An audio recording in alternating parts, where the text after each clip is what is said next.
बिस्मिल्लाहिर्रहमानिर्रहीम अस्सलाम वालेकुम।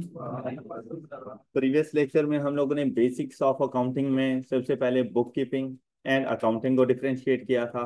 आई होप कि ये डेफिनेशंस क्लियर होंगे। डिफरेंस क्या है इस चीज में कि book keeping just recording of financial transactions होती हैं, जबकि अकाउंटिंग अकाउंटिंग की बेस बुक कीपिंग बनती है। मींस दैट सबसे पहले रिकॉर्डिंग ऑफ फाइनेंशियल ट्रांजैक्शंस ही आती हैं। लेकिन अगर आप लोग एज एन अकाउंटेंट हैं तो आप लोग उन फाइनेंशियल स्टेटमेंट्स की क्लासिफिकेशंस करेंगे, उसको जरा समराइज करेंगे, और उन समराइज्ड डाटा को बेस बनाकर आप लोगों ने रिजल्ट्स ड्रॉ करने होते हैं, और वो रिजल्ट्स ड्रॉ किए जाते हैं फाइनेंशियल स्टेटमेंट्स की फॉर्म में। एज एन अकाउंटेंट हम लोगों ने जो फाइनेंशियल स्टेटमेंट्स प्रिपेयर करनी होती हैं वो 5 डिफरेंट टाइप्स की हैं। The first one is statement of comprehensive income, known as income statement, और प्रॉफिट और लॉस, स्टेटमेंट ऑफ प्रॉफिट और loss. Second one is statement of financial position, जिसको हम लोग बैलेंस शीट भी कहते हैं। Third one is statement of changes in equity, and the fourth one is statement of cash flow, and the last one is हमारा जो focus होना है ना वो होना है इनकम स्टेटमेंट और बैलेंस शीट के ऊपर। इनकम स्टेटमेंट को बनाने के लिए और बैलेंस शीट को बनाने के लिए कुछ एलिमेंट्स की जरूरत है। उन्हें उन एलिमेंट्स में हमारे पास शामिल हैं, सबसे पहले हमारे पास एसेट्स, लायबिलिटीज, कैपिटल। ये एलिमेंट्स हैं हमारे पास statement of financial position, balance sheet के। कि बैलेंस शीट को बनाने के लिए 3 चीजों की जरूरत है कि कंपनी ने कैपिटल कितना इंट्रोड्यूस किया, बिजनेस में कैपिटल कितना इंट्रोड्यूस किया गया, बिजनेस के एसेट्स इन टोटल कितने हैं, और बिजनेस की इन टोटल लायबिलिटीज कितनी हैं। ये 3 किस्म की चीजें मिलकर बैलेंस शीट बनाती हैं। जबकि statement of comprehensive income, income statement को बनाने के लिए आप लोगों को 2 चीजों की जरूरत है। उसमें हमारे पास the first one is income and the next one is expensive. इनको हम लोगों ने डिफाइन करना स्टार्ट किया था। कैपिटल को डिफाइन कर चुके थे। Capital is the amount invested bye the business owner in the business, उसे हम लोग कैपिटल कहेंगे। देखिए भाई, आपके बिजनेस के अंदर अगर किसी और का पैसा है और वो पैसा आपने उसको after certain time duration return कर देना है, बिजनेस रन कर रही है उसके पैसे से, जैसा कि बैंक से लोन लेकर आप लोगों ने अपने बिजनेस में इन्वेस्ट किया, तो वो जो बैंक का लोन है वो आपका कैपिटल नहीं कहलाएगा। कैपिटल सिर्फ वो अमाउंट है जो बिजनेस ने वापस ना करनी हो। तो जो हमारे पास बिजनेस ओनर का पैसा होता है ना, वो बिजनेस ने वापस नहीं करना होता, बिजनेस की वो ऑब्लिगेशन नहीं होती। लेकिन बैंक लोन रिटर्न करना बिजनेस की ऑब्लिगेशन है, इस वजह से ये कैपिटल की कैटेगरी में नहीं आता। इसके लिए मैंने आपको एग्जांपल दी थी कि अगर हम लोगों ने बिजनेस स्टार्ट किया हुआ है 10 लाख रुपए से, इन टोटल हमें 10 लाख रुपए चाहिए, 6 लाख रुपए मेरे अपने थे, 4 लाख रुपए बैंक से लोन लिए, तो जो मैं कैपिटल इंट्रोड्यूस करूंगा वो 6 लाख रुपए का होगा, और 4 लाख रुपए की मैंने जाकर अपनी लायबिलिटी रिकॉर्ड करनी है। फिर अगर ये लोन मैंने 1 साल से ज्यादा अरसे के लिए लिया हुआ है तो ये मेरी नॉन करंट लायबिलिटीज का पार्ट बन जाएगा। आई होप कि ये बात आप सब बच्चों को क्लियर है। जब एसिड्स को डिफाइन करने लगे तो एसिड्स बेसिकली बिजनेस के रिसोर्सेज होते हैं जिनको यूज करके बिजनेस ने अपने ऑपरेशंस को परफॉर्म करना होता है। जैसा कि जब तक शॉप ना हो आपके पास, आप ट्रेडिंग कैसे करोगे? तो शॉप का होना बिजनेस का एसिड बन जाएगा। लेकिन शॉप अपनी होनी चाहिए, अपनी मलकियत में होनी चाहिए, अपनी ओनरशिप में होनी चाहिए। अगर वो शॉप रेंट पर है तो बिजनेस का एसिड नहीं है। All right. अच्छा, उस शॉप के अंदर आप लोगों ने कुछ फर्नीचर वगैरह यूज कर रहे हैं, उस शॉप के अंदर आप लोगों ने इलेक्ट्रॉनिक्स की कुछ आइटम्स जैसे पंखे, एसी वगैरह इस किस्म की चीज यूज की, उसके सिस्टम को मेंटेन करने के लिए आप लोगों ने कंप्यूटराइज सिस्टम बना लिया अपने पास। तो उसका जो फर्नीचर है उसमें इलेक्ट्रॉनिक्स की चीजें मौजूद हैं, उसमें कंप्यूटर्स वगैरह जो मौजूद हैं वो उसके रिसोर्सेज हैं। उसके बगैर आप लोग बिजनेस को रन नहीं कर सकेंगे। देखिए, अगर आप लोग किसी भी शॉप पर कुछ परचेज करने के लिए जाओ और उस शॉप में कोई एसी वगैरह नहीं लगा हुआ, कोई लाइट्स वगैरह नहीं लगी हुई, क्या आप जाके वहां से चीजें पसंद करोगे? तो उसके लिए वो जरूरी है बिजनेस को रन करने के लिए कि उसने ये सारी चीजें भी मेंटेन करनी है। देखिए एक शॉप है जिसमें कुछ भी ऐसा नहीं है, लेकिन वो प्रोडक्ट आपको मिल रही है, लेकिन एक शॉप है जो वेल डेकोरेटेड शॉप है। अब कौन सी शॉप में जाना पसंद करेंगे? बस इसीलिए बिजनेस को रन करने के लिए वो चीजें बहुत जरूरी होती हैं। अब हालांकि जो एसी उसने अपनी शॉप पे लगाया हुआ है, क्या वो फॉर सेल पर्पस है? नहीं, बिल्कुल नहीं। कंप्यूटर जो रखा हुआ है, क्या वो सेल पर्पस है? तो ये जो आपके एसिड्स होते हैं ना, ये फॉर सेल पर्पस नहीं होते, ये फॉर यूजेज पर्पस होते हैं, कि हम लोगों ने इनको अपने बिजनेस में यूज करना है। ऑलराइट। इन एसिड्स की दो कैटेगरीज थी हमारे पास, non current acids and current acids. Non current acids means that ऐसे एसिड जिनकी लाइफ एक साल से ज्यादा हो, जो आपको एक साल से ज्यादा के बेनिफिट्स दे रहे हो, आपने उनको नॉन करंट एसिड्स कहना है। उनमें the first one is land. फिर उस लैंड के ऊपर बिल्डिंग बना दी, उस बिल्डिंग में प्लांट एंड मशीनरी रख लिया, कुछ गाड़ियां परचेज कर ली हम लोगों ने, कंप्यूटर सिस्टम उसमें लगा दिए, वो सारे के सारे मेरे नॉन करंट एसिड्स बन जाएंगे। करंट एसिड्स की बात करें तो करंट एसिड्स ऐसे बिजनेस के रिसोर्सेज होते हैं जो शॉर्ट टाइम ड्यूरेशन में हमें बेनिफिट दे रहे होते हैं। आप लोगों ने जब करंट एसिड की एग्जांपल लिखनी है, सबसे पहले आप लोगों ने इन्वेंटरी का जिक्र करना है। इन्वेंट्री जिसको हम लोग स्टॉक भी कहते हैं, इंशाल्लाह आज इसको डिफाइन भी कर देंगे कि इन्वेंट्री और स्टॉक क्या होता है। उसके बाद आप लोगों ने जिक्र करना है डेटर, ट्रेड रिसीवेबल्स का। उसके बाद जिक्र कर, इंशाल्लाह ये भी आज ही डिस्कस हो जाएगा कि what is trade receivables. Then आप लोगों ने अकाउंट्स रिसीवेबल्स की बात करनी है, और सेकंड लास्ट नंबर पर आप लोगों ने बैंक की बात करनी है, और लास्ट नंबर पर आप लोगों ने बात करनी है अपने पास कैश इन हैंड की। तो ये सारे के सारे आप लोगों के करंट एसेट्स हैं। All right. उसके बाद लाइबिलिटीज की बात आती है, तो लाइबिलिटीज बिजनेस की ऑब्लिगेशंस होती हैं, कि आप लोगों ने फ्यूचर में अपने रिसोर्सेज ट्रांसफर करके इन लाइबिलिटीज को सेटल डाउन करना है। इन लाइबिलिटीज की भी दो टाइप्स आप लोगों के पास आएंगी, non current liabilities and non current liabilities को हम लोग लॉन्ग टर्म लाइबिलिटीज, और करंट लाइबिलिटीज को हम लोग शॉर्ट टर्म लाइबिलिटीज कहते हैं। लाइबिलिटीज में जब आप लोग बात करेंगे, लॉन्ग टर्म लाइबिलिटीज ऐसी लाइबिलिटीज जो कि हम लोगों ने एक साल के बाद पे ऑफ करनी हो, उसे हम लोग long term liability, non current liability कहेंगे। लेकिन अगर मैंने विद इन 12 मंथ्स उसको रिटर्न कर देना है, तो ऐसी लाइबिलिटी, ऐसी ऑब्लिगेशन को कहा जाता है short term current liabilities.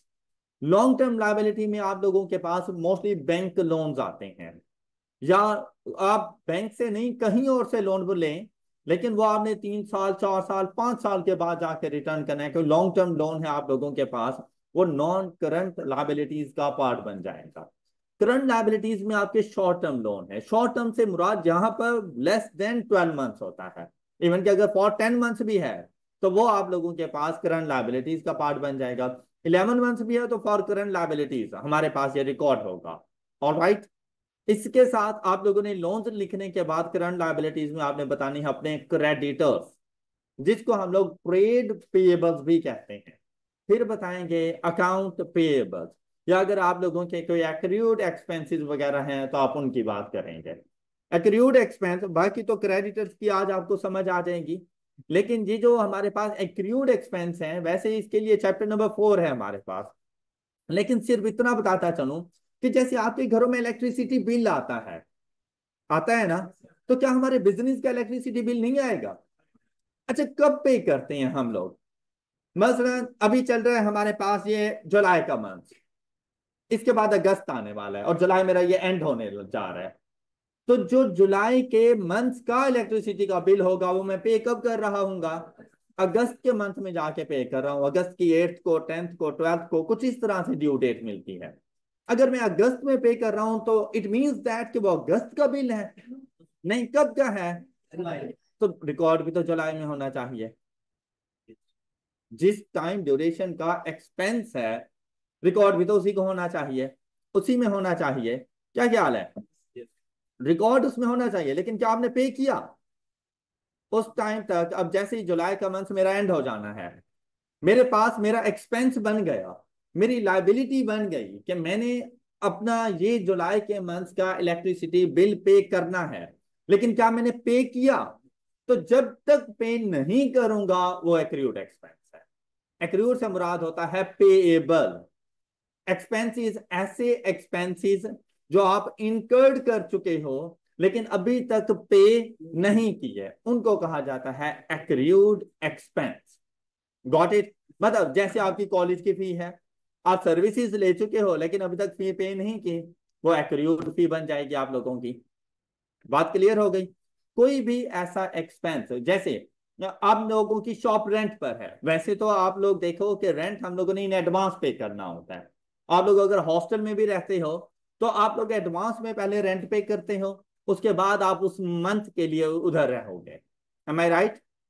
Shop का रेंट भी बिल्कुल ऐसे ही है कि एडवांस में पे किया जाता है, फिर उस मंथ के लिए आपको शॉप अवेलेबल हो जाती है। लेकिन अगर एक लम्हे के लिए ये सोचें कि हम लोग जो रेंट पे कर रहे हैं इन एडवांस नहीं कर रहे, at the end of the month कर रहे हैं, तो क्या ऐसा नहीं है कि जुलाई के मंथ के लिए जो हमारे पास एक्सपेंस बनेगा और मैंने अभी तक उसका रेंट पे नहीं किया और वो रेंट पे करना है मैंने अगस्त में जाकर, तो जुलाई के लिए वो एक्रूड बन जाएगा। मजीद डिटेल्स आप लोगों को समझ आएंगी चैप्टर नंबर 4 में with examples. All right?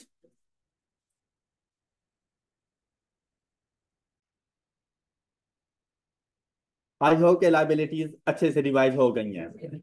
Ji, next हमारे पास जो डेफिनेशन आ रही है वो है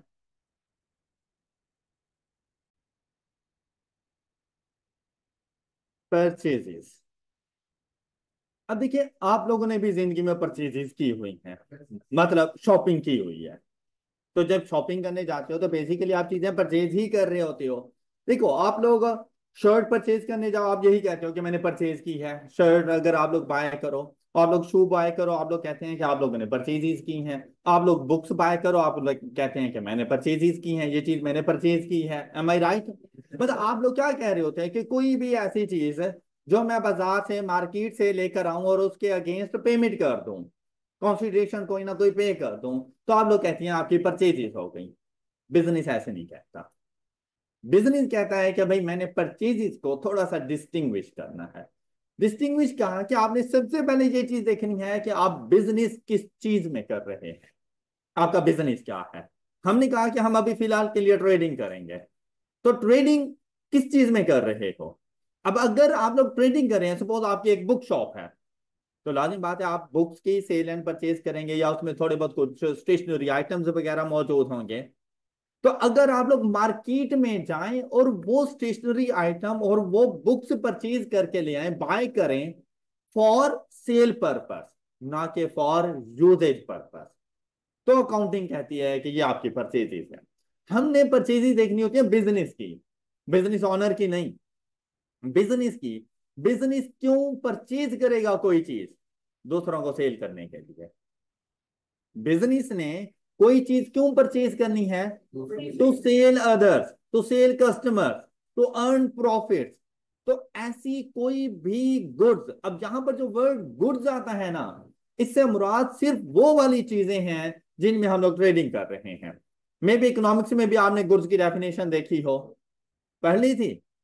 लेकिन जहां पर गुड्स किसको कहना है? वो चीजें जिसमें आप लोग ट्रेडिंग कर रहे हैं। गुड्स का ताल्लुक उसके साइज के साथ नहीं है कि छोटे छोटे आइटम्स होंगे तो गुड्स कहलाएंगे, बड़े बड़े आइटम्स होंगे तो नॉन करंट एसिड्स बन जाएंगे। ऐसी कोई बात नहीं है। देखिए भाई, अगर मेरी इलेक्ट्रॉनिक्स की शॉप है, उसमें एसी की सेल एंड परचेज हो रही है, तो एसी मेरे लिए मेरा नॉन करंट एसिड नहीं है, क्योंकि मैंने उसको फॉर सेल पर्पस रखा हुआ है। तो वो एसी मेरे लिए मेरी गुड्स है। क्या सेल करने के लिए मैंने परचेज नहीं किए होंगे? तो बिजनेस कहता है सिर्फ वो जो एसी आप फॉर सेल पर्पस बाय करते हो उनको अपनी परचेजेस कहना। बात क्लियर हो गई? अच्छा, क्या मैंने खुद दूसरों को लिए एसी देने हैं, खुद गर्मी में बैठूंगा? क्या मेरी शॉप में एसी नहीं लगे हुए होंगे? अच्छा, वो जो एसी मैंने परचेज किया होगा वो मेरी परचेजेस नहीं है, वो मेरा एसिड है, वो परचेजेस की कैटेगरी में नहीं जाएगा। हालांकि दोनों सेम एसी हैं, पर्पस डिफरेंट थे। एक का पर्पस क्या था?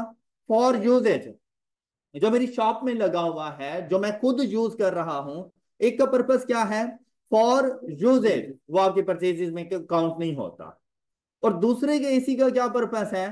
फॉर सेल, वो आपके परचेजेस है, वो आपके एसिड्स में काउंट नहीं होगा। तो आप लोगों ने ना चीजों को डिस्टिंग्विश करना है।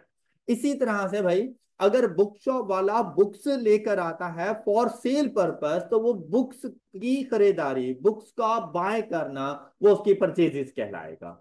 एक कैफे वाला ये जो बिस्किट्स वगैरह और लेज और कोल्ड ड्रिंक्स वगैरह लेकर आएगा खुद खाने के लिए, क्या, फॉर सेल पर्पस, ये उसकी परचेजेस कहलाएंगे। Got it. लेकिन आप जब जाके यही चीजें लेकर आओगे और वो आपने खुद खानी है, खुद यूज करनी है, आपकी परचेजेस नहीं है, आपकी परचेजेस नहीं है, सेल्स भी नहीं है आपकी। ओके, बेसिकली आपका एक्सपेंस है, उसी टाइम यूटिलाइज हो जाना है। ऐसी तो है ना जो हमें इन फ्यूचर बेनिफिट से जा करते हैं, आप लोगों ने उसी टाइम यूटिलाइज कर लेने हैं, आपका एक्सपेंस बन जाता है वो। Got it. बात क्लियर हो गई। तो परचेजेस में हम लोगों ने कहना है bought of goods in which business trades, कि आप लोगों ने देखना है कि आपकी बिजनेस की कैटेगरी कौन सी है। अक्सर आपको इंफॉर्मेशन में बता देता है कि बिजनेस किसने स्टार्ट किया, mister A started a business, साथ में बता देता है कि वो बिजनेस है किस चीज का। इलेक्ट्रॉनिक्स शॉप है उसके पास, कोई बुक शॉप है उसके पास, कोई कैफे है उसके पास, इस किस्म की चीजें आपको बता देते हैं। तो वहां से हमें आइडिया हो जाता है कि अब इलेक्ट्रॉनिक शॉप है तो उसके लिए इलेक्ट्रॉनिक्स का बाय करना उसका ऐसे नहीं बनेगा, इलेक्ट्रॉनिक्स का बाय करना उसकी परचेजिंग में जाके रिकॉर्ड हो जाता है। फिर अगर आपको ऊपर बिजनेस की कैटेगरी नहीं बता रहा, तो वो इन चीजों के लिए गुड्स का वर्ड यूज करेगा। तो अगर वो आपसे कह देना कि buy goods of ₹10,000 from mister A, तो आपने इसको रिकॉर्ड करना है बिजनेस की परचेसेस। बात क्लियर हो गई। Batch of goods in which the business trades और uses to manufacture the final product, ये उस सिचुएशन में है जब आप लोग ट्रेडर ना हो, आप मैन्युफैक्चरर हो, तब आप लोग इसको यूज करेंगे।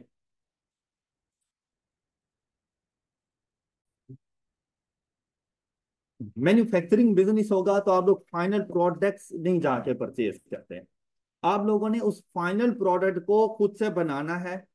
खुद से बनाना है तो क्या आपको किसी चीज की जरूरत होगी उसको बनाने के लिए?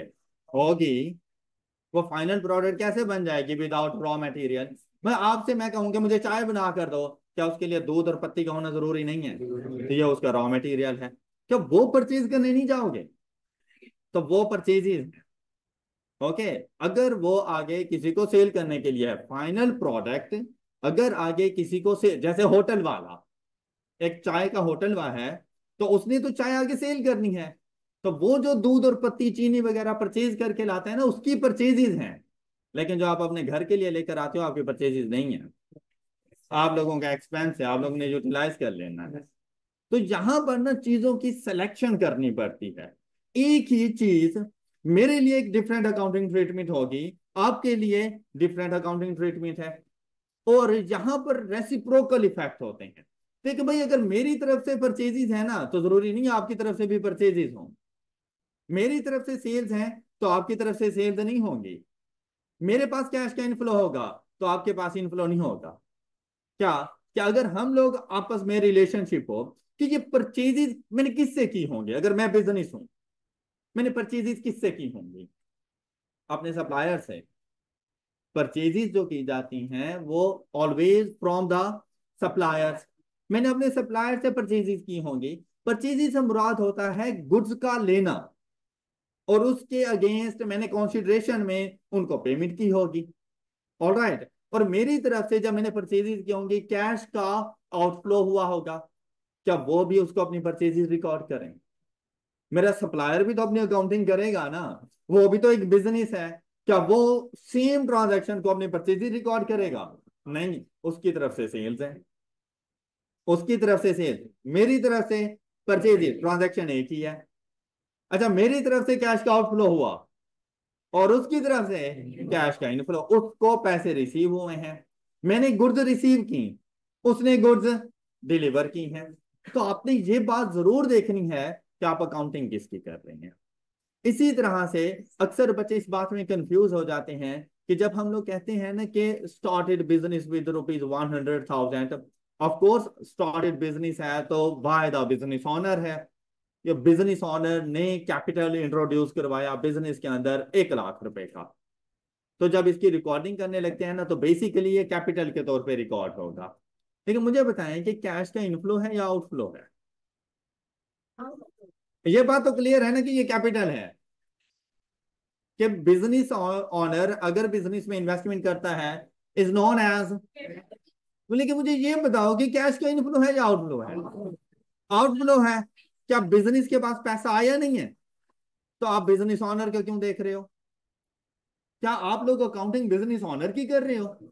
तो बस ये नहीं देखना। क्या आप लोग ये देखो कि आप जो अकाउंटेंट्स हैं ना, वो बिजनेस के हैं, ना के बिजनेस ऑनर के। तो आपने ये देखना है कि बिजनेस के पास कैश का इनफ्लो है या आउटफ्लो है। तो बिजनेस के पास तो पैसा आया है ना। ये अलग बात है कि बिजनेस ऑनर की तरफ से आप लोगों को आउटफ्लो नजर आ रहा है, लेकिन मैंने उसकी अकाउंटिंग नहीं करनी, मैंने बिजनेस की अकाउंटिंग करनी है। ऑल राइट, सब बच्चों को कॉन्सेप्ट क्लियर? अच्छा, bunch of goods in which business trades or uses to manufacture the final product from the suppliers, और आगे फॉर सेल पर्पस। तो आप लोगों ने परचेजेज कहना है, लेकिन अगर फॉर यूजेज पर्पस हो तो आपका परचेजेज नहीं बनेगा।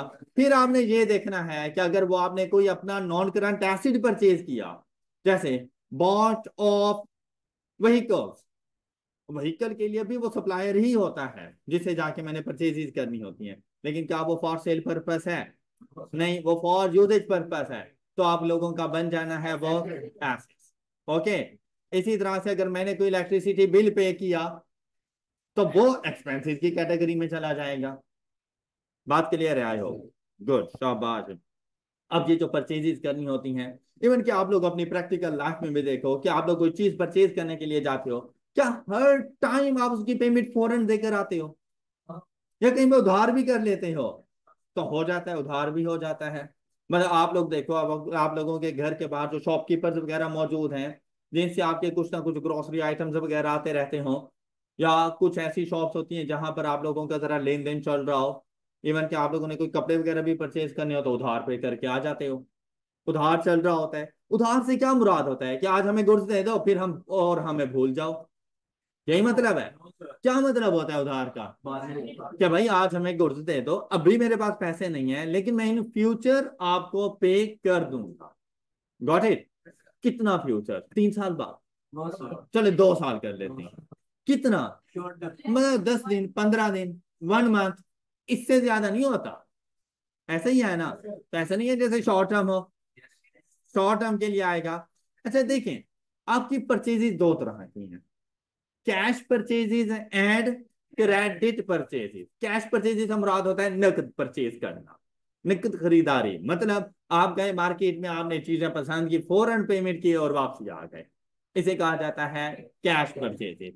कि आप लोग अपनी परचेजेज के लिए उसी टाइम पर पेमेंट कर रहे हैं। जैसे ही आप लोगों को गुड्स हैंड ओवर हुई, आपने उन गुड्स के लिए इमीडिएटली सप्लायर को पे कर दिया, इसे कहेंगे कैश परचेजेज। इसमें आप लोगों की परचेजेस इन्वॉल्व हो जाएंगी, साथ में इन परचेजेस के लिए आपके रिसोर्स, मतलब के कैश में डिक्रीज आएगा। जब आप पे करोगे तो आपके पास कैश में डिक्रीज आएगा। बात क्लियर? क्रेडिट परचेजेस क्या है? कि आप लोगों ने आज जाके गुड्स तो परचेज कर ली, लेकिन उसकी पेमेंट आप लोग फ्यूचर में करेंगे, after certain time duration, in future आप लोगों ने पेमेंट करनी है। और अक्सर ऐसा होता है, तो ऐसा नहीं है जैसे जैसे ही आप लोगों ने परचेजेस की उसके बाद आपकी एक ऑब्लिगेशन बन गई कि आप लोगों ने अब फ्यूचर में ये पे करना है। क्या ख्याल है? तो जब ऑब्लिगेशन है तो आज उसको अपनी लाइबिलिटी नहीं रिकॉर्ड करोगे। अच्छा, कितने अरसे बाद पे करना है? Short time duration, short time duration में तो कौन सी लाइबिलिटी बनेगी?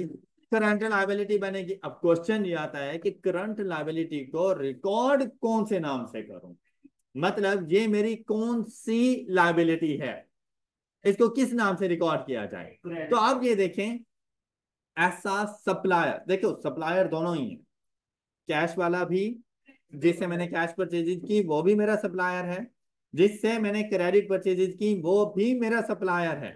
लेकिन एक ऐसा सप्लायर जिससे मैंने क्रेडिट पर गुड्स परचेज की, तो फ्यूचर में लाजिम बात है मैंने उसको पेमेंट करनी है, उस सप्लायर को कहा जाता है क्रेडिटर।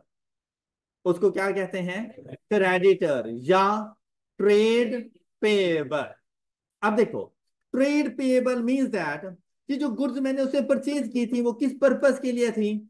फॉर ट्रेडिंग, मतलब for sale, for trading purpose. और क्या फ्यूचर में मैंने इसको पे नहीं करना इन गुड्स के अगेंस्ट, इसीलिए बन जाता है trade payable and also known as creditors. अब आप लोगों ने वही नेम यूज करना है जो बुक में यूज किया गया हो, मतलब उस टाइम पर क्वेश्चन में जो नाम यूज किया गया हो आपने वही नेम यूज करना है। वो क्रेडिटर कह रहा है तो आपने क्रेडिटर कहना है, वो ट्रेड पेएबल कह रहा है तो आपने ट्रेड पेएबल कहना है। अगर वो कुछ भी नहीं कह रहा, कहता है कि purchase goods on credit from mister A, तो अब आपने सिलेक्शन करनी है कि मैं इसको ट्रेड पेएबल कहूं या क्रेडिटर कहूं। तो फर्स्ट टाइम जो कह दिया एंड तक वही कहना। ऐसा नहीं है कि फर्स्ट टाइम में ट्रेड पेएबल कह दिया, अगली ट्रांजैक्शन में क्रेडिटर कह दिया, अगली ट्रांजैक्शन में फिर ट्रेड पेएबल कह दिया, यूं नहीं करना। इन दोनों में से अपने क्वेश्चन में फिर एक ही नाम रखना, या तो ट्रेड पेएबल का वर्ड यूज कर लेना या सबके लिए क्रेडिटर्स का वर्ड यूज कर लेना। बात क्लियर? अच्छा, तो मैं ये कह दूं कि मेरे जितने भी क्रेडिटर्स हैं वो सारे सप्लायर्स हैं। हाँ, जितने भी मेरे क्रेडिटर्स हैं वो सारे के सारे मेरे सप्लायर्स हैं। मैंने उनसे गुड्स परचेज की हुई हैं ऑन क्रेडिट, सारे सप्लायर्स हैं। लेकिन मेरे सारे सप्लायर्स मेरे क्रेडिटर्स नहीं है, क्योंकि उनमें से कुछ ऐसे सप्लायर्स भी हैं जिनसे मैंने कैश में परचेजेस किए हैं, तो वो मेरे क्रेडिटर नहीं। ऑल राइट, तो अब ये वाली बात आपको समझ आ जाएगी कि cash purchases, if price of goods bought from the supplier are paid immediately at the time of purchases is known as cash purchases. Credit purchases, if price of goods bought from the supplier are paid after some time in future, is known as credit purchases. फिर note में लिखा हुआ है person from whom goods are purchased by the business either on cash or credit is known as supplier, but a person from whom goods are purchased by the business on credit is called creditor or trade payable. All creditors are suppliers, but all suppliers are not creditors. अब आपने कहा कि ये जो trade payable है आपकी liability है, current liability है। यही वजह है कि जब हम लोग लाइबिलिटीज को डिस्कस कर रहे थे तो हम लोगों ने क्रेडिटर्स या ट्रेड पेएबल्स की बात की थी। आपको ये बात समझ आ गई होगी? क्लियर है सब बच्चों को? कोई शो? गुड। मेरी आवाज एंड तक आ रही है जी? अच्छा, परचेजिंग जब आप लोगों ने कर ली, अक्सर ऐसा होता है कि जब आप लोग गुड्स परचेज करके वैसे तो वहां पे चेक कर ही लेते हो, आपने नहीं चेक की, घर लेकर आ गए, मतलब शॉप पर लेकर आ गए चीजों को, और जब आप लोग जरा सजा के रखने लगे शॉप में तो आपको पता चला चीजें डैमेज हैं। तो आप लोग कहोगे इन्ना लिल्लाहि व इन्ना इलैहि राजिऊन, अल्लाह की मर्जी, मेरा नुकसान हो गया। क्या ये चीजें एक्सपायर्ड निकल आई? खाने पीने की चीजें थी और वो चीजें एक्सपायर्ड निकल आई, आप उठाओगे और डस्टबिन में फेंक दो, तो नहीं करोगे ऐसा? अच्छा क्या, अच्छा मतलब तुम आप लोग गए थे, बुक शॉप थी, बुक्स के लिए सामान लाना था, आपने लेकर आनी थी अकाउंटिंग की बुक्स और उठा के ले आए FR1 की बुक, क्या करोगे? अपने पास वो रहने दोगे कि फ्यूचर में काम आ जाएगी, जाओगे अकाउंटिंग की बुक दोबारा लेकर आओगे? क्या करोगे? करो रिटर्न। अच्छा, ये कौन सी गुड्स वापस करने जा रहे हो? जो परचेज की है, तो जब वापसी जाएंगे तो परचेज रिटर्न बन जाएंगी। बात क्लियर हो गई? अच्छा, अब मैंने परचेज की थी मिस्टर ए से, मिस्टर बी का बिजनेस भी सेम ही था, तो जाऊं और रिटर्न कर दूं मिस्टर बी से? नहीं, तो क्या करना होगा? हालांकि दोनों एक ही चीज में ट्रेडिंग कर रहे हैं, मिस्टर ए जिस चीज का सप्लायर है मिस्टर बी भी उसी का सप्लायर है, लेकिन मैं वो चीज जिससे परचेज करूंगा रिटर्न भी उसी को करूंगा। अच्छा फिर सुनो, कि मैंने जब वो चीजें परचेज की थी ऑन क्रेडिट थी, उधार पर थी, 1000 रुपए की चीजें मैंने परचेज की, उसमें से 100 रुपए की चीजें मैं वापसी करने गया, तो मैंने मिस्टर ए से परचेज की, मैं मिस्टर ए के पास पहुंच गया और उसको 100 रुपए की चीजें वापसी करके खड़ा हूं, उसकी शक्ल लेके जा रहा हूँ, कहता भाई खैरियत है। मैंने कहा 100 रुपए तो होना, तुम्हें वापसी की है, क्या मुझे 100 रुपए देगा?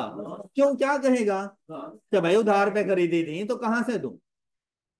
ऐसा ही है। अच्छा वो कैश पे थी परचेजेस, कैश पे थी, और जैसे ही मैंने 100 रुपए का रिटर्न किया, उसने क्या ओके फिर बाय हो गई रिटर्न, क्या उसे कहूंगा ना कि भाई मैंने तुम्हें पैसे दिए थे 1000 रुपए, मुझे अब 100 रुपए वापस करो।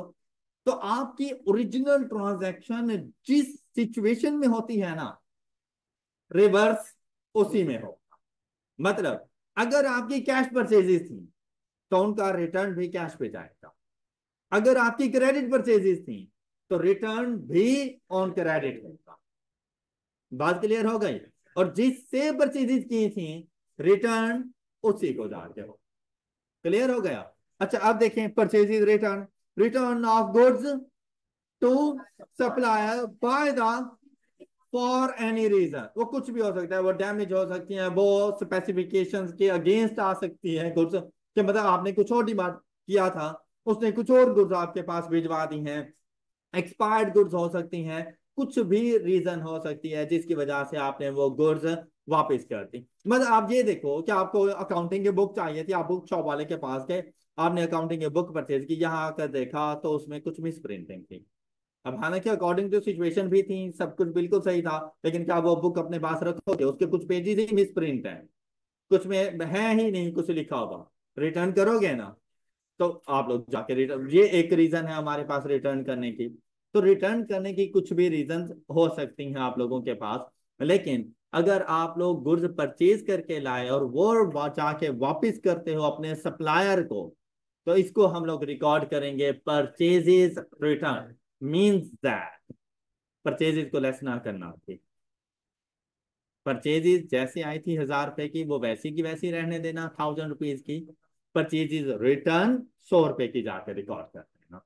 जब हम लोग फाइनेंशियल स्टेटमेंट्स बनाने लगेंगे ना, वहां पर हम अपनी परचेजेज में से परचेज रिटर्न माइनस कर देंगे, तो बेसिकली 900 ही आ जाएगा, लेकिन फाइनेंशियल स्टेटमेंट्स के अंदर ओरिजिनल रिकॉर्डिंग करते हुए आप लोगों ने अपने परचेजेस को लेस नहीं करना, परचेजेस जैसे हो गई थी 1000 की वो वैसी रहने देना, और रिटर्न जाके रिकॉर्ड करना अलग। Any issue? क्या आपको ये सारे पॉइंट्स क्लियर हो गए? चलें गुड। अब हम लोगों ने डिस्कशंस करनी है sales. Purchase purchase return sales को डिफाइन करने से पहले आप लोगों ने गुड्स बाय की और आपका पर्पस फॉर सेल पर्पस ही था, जैसे शॉपकीपर्स हैं। अच्छा वो शॉप किसी भी चीज की हो सकती है, हम लोग कहते हैं जैसे करियाना स्टोर है उसका, तो उसमें ना घर में यूज होने वाली नॉर्मल सारी चीजें रखी हुई हैं, क्या उसकी घर में यूज नहीं होती होंगी? तो भाई अगर बाकी लोग आकर उससे परचेज करके ले जाते हैं और अपने घर में यूज करते हैं, तो जब उसको जरूरत होगी क्या वो किसी और की शॉप पे जाएगा? अपनी शॉप से उठा सकता है। लेकिन यहां पर अकाउंटिंग ये कहती है कि भाई अगर आप अपने यूज के लिए, मतलब बिजनेस ओनर को ये जरा कह रही है कि अगर आप अपनी ही यूज के लिए ये गुड्स उठा लेते हो, तो तुमने इसको अपनी सेल्स नहीं रिकॉर्ड करना, तुमने अपनी परचेजेज को कम कर देना है। मीन्स दैट मैं आज एक छोटी सी आपको एग्जांपल देता हूं कि आप एक स्टेशनरी आइटम लेकर आए, आपकी स्टेशनरी की शॉप थी, बुक शॉप थी आप लोगों के पास, आप स्टेशनरी आइटम लेकर आए और वो स्टेशनरी आइटम थे 1000 रुपए के, आपकी परचेजेज ही थी क्योंकि आप फॉर सेल पर्पस लेकर आए, लेकिन आपका बच्चा बाद में आ गया और उसने कहा कि बाबा मुझे भी ये स्टेशनरी आइटम चाहिए, आप किसी और की शॉप से जाकर उसको ला के दोगे? अपनी शॉप से उठा लो, अपनी शॉप से जैसे ही उठाकर उसको दोगे और वो चीजें थी 50 रुपए की, तो अकाउंटिंग यहाँ पे ये कहती है कि अब इस चीज को ना अपनी सेल्स ना रिकॉर्ड करो 50 रुपए, तुम ऐसा करो तुम अपनी परचेजेज को 1000 की ना रिकॉर्ड करो, उसमें से 50 रुपए माइनस कर दो और अपनी परचेजेज को रिकॉर्ड कर दो 950। मतलब वो 1000 रुपए की जो परचेजेज थी ना, वो टू पार्ट्स में डिवाइड हो चुकी है, 950 for sale purpose and 50 for uses purpose. तो कहा गया है कि वो जो 50 है वो तुम्हारा एक्सपेंस है, तो मैं उधर जाके रिकॉर्ड कर लेना। बेसिकली एक्सपेंस भी नहीं है, इसके लिए दूसरी टर्म यूज होती है जो फ्यूचर में जाके बताऊंगा, मतलब कल तक बता देंगे। और जो 950 है उसको अपनी परचेज रिकॉर्ड करना।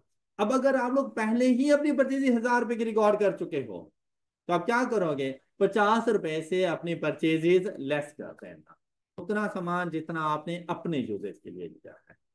क्लियर? तो स्टार्ट में आपकी इंटेंशन कुछ और थी, मतलब फॉर सेल थी, तो आप अपनी परचेजेस रिकॉर्ड कर दो। लेकिन बाद में वो फॉर यूजेज पर्पस आ गई तो अपनी परचेजेस को कम कर दो। क्लियर हो गई बात? अब सेल्स की तरफ आते हैं। जो गुड्स आप लोगों ने परचेज की थी फॉर सेल पर्पस वो आपकी शॉप तक पहुंच चुकी हैं और आपने उनको डेकोरेट भी कर दिया। अब सिर्फ क्या फॉर डेकोरेशन पर्पस थी? अब क्या शॉप ओपन करके बैठ गए हो से जाके और वेट कर रहे हो कस्टमर्स का कि कस्टमर्स आएंगे, दुआ दे के चले जाएंगे। क्या कहेंगे? वो आएंगे और आपसे वो चीजें खरीद कर जाएंगे और आप उनको वो चीजें सेल करोगे, मुफ्त में दे दोगे। क्या? उसके अगेंस्ट कॉन्सिडरेशन रिसीव, जरूरी नहीं in the form of cash हो, उसके अगेंस्ट कॉन्सिडरेशन रिसीव की जाती है। हम ये अलग बात है, मोस्टली मतलब इन 90% केसेस हमारे पास कैश ही होता है, लेकिन इसके लिए वर्ड यूज किया जाता है कॉन्सिडरेशन।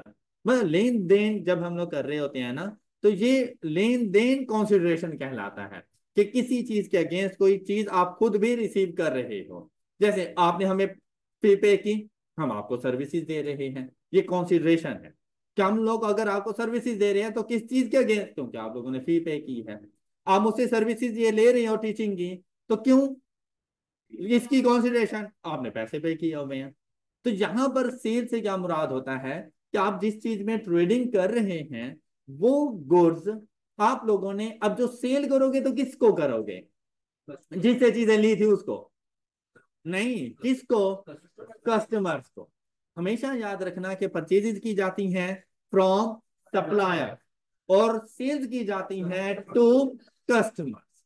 तो कस्टमर्स को आप लोगों ने गुड्स हैंड ओवर करनी है और उससे उन गुड्स के अगेंस्ट कंसीडरेशन रिसीव करनी है टू अर्न प्रॉफिट। मतलब वो चीज अगर आपको मिली 100 रुपए की, कस्टमर को 70 रुपए की दे दोगे। चलो 100 रुपए की दे दो। नहीं, कितने की दोगे? 170। वन मतलब 100 प्लस पे जाके दोगे, 120, 125, 130, जहां पे कस्टमर पकड़ा जाए।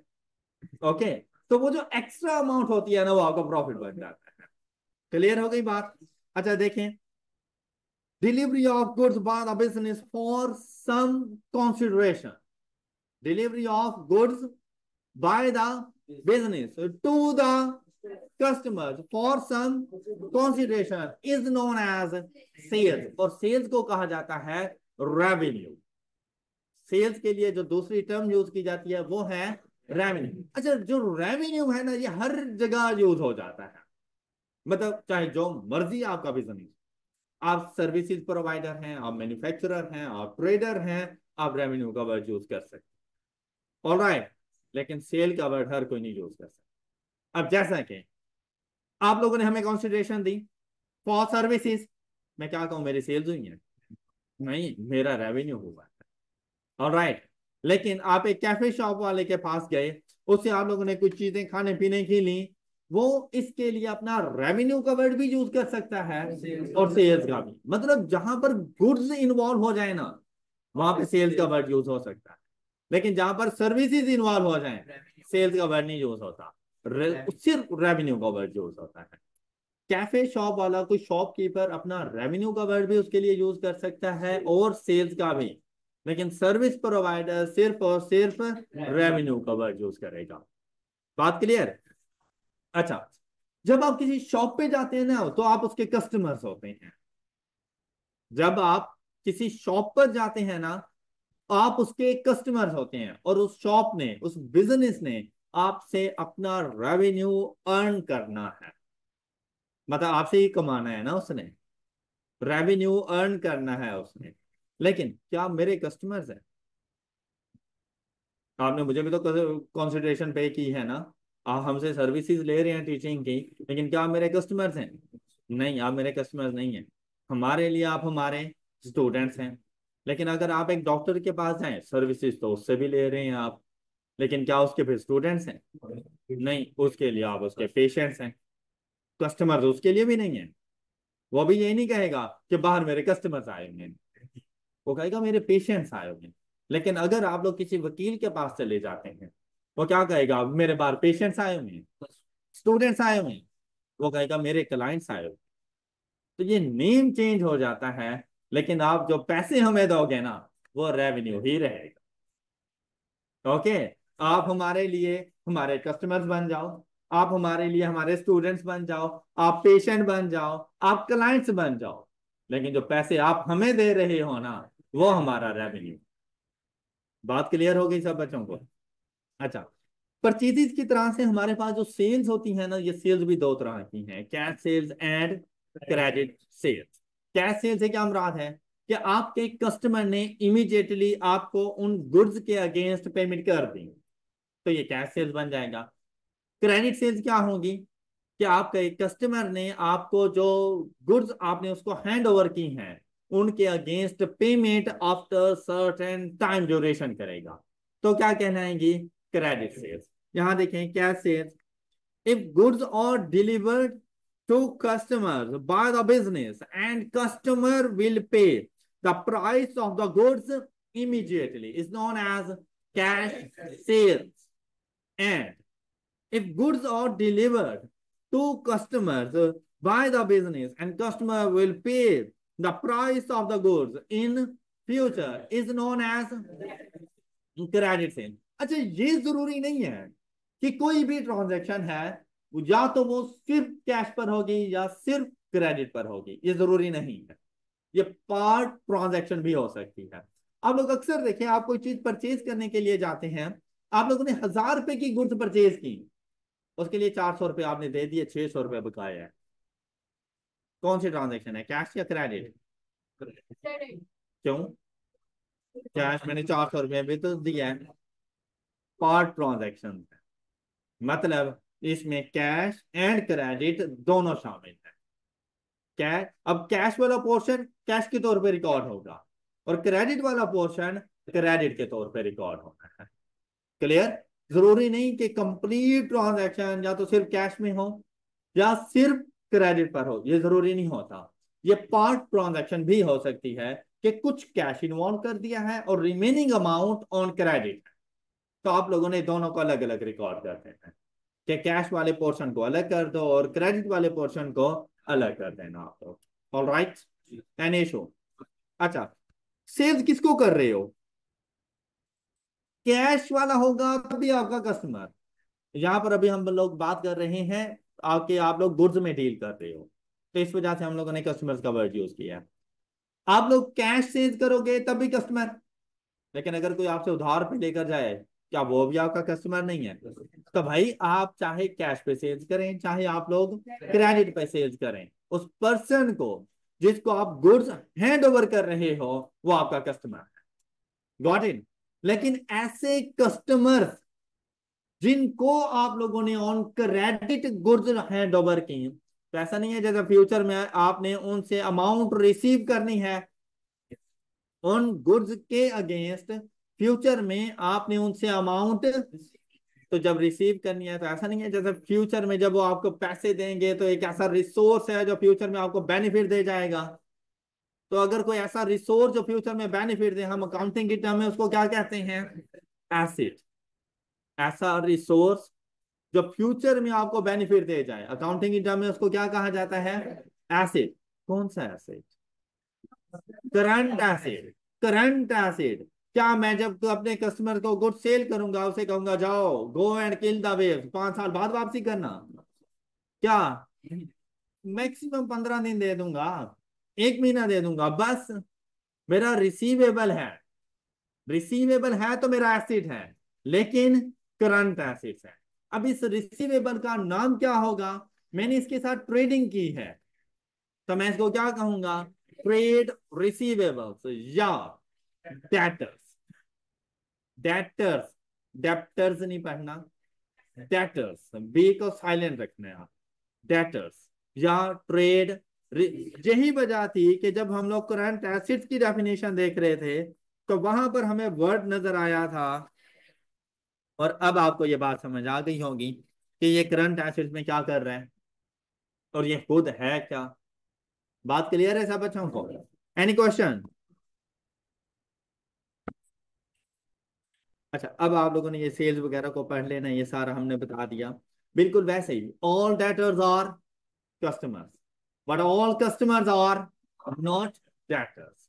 अब आप लोग अगर कोई खराब चीज अपने कस्टमर को दे दोगे, क्या वापसी नहीं करोगे उससे? वापसी करोगे। तो ये हाँ, कस्टमर वापसी करने आएगा। और क्या मैं उसे फोन करके कहूंगा भाई मैंने आपको गलत चीजें दे दी थी, वापसी दे दो? मतलब मैं तो अपनी तरफ से कोशिश करूंगा कि निकलें ये चीजें। कस्टमर गया और उसने कहा कि नहीं ये चीजें तो खराब थी, और वो वापसी लेकर आ जाए, तो क्या आप वापसी नहीं करोगे उससे? अगर आपने वापसी ना की ना तो दोबारा कस्टमर नहीं आएगा, और वो अपने साथ साथ 10 और लोगों को खराब करेगा। तो इस वजह से आपको वो गुड्स वापसी करनी पड़ती है। तो ये रिटर्न क्या कहलाएगा? सेल, क्योंकि आपने कस्टमर्स को सेल्स की थी, और जब वो वापसी देने आ रहा है तो नॉन एज। अब ये भी बिल्कुल ऐसे ही कि कैश सेल्स थी तो सेल्स रिटर्न भी ऑन कैश होगा, क्रेडिट सेल्स थी तो सेल्स रिटर्न ऑन क्रेडिट होगा। यहां तक कि कोई इशू, कोई बात आपने पूछनी हो। That's all for today. अपना बहुत सा ख्याल रखिए, नेक्स्ट लेक्चर में मिलेंगे। अल्लाह हाफिज।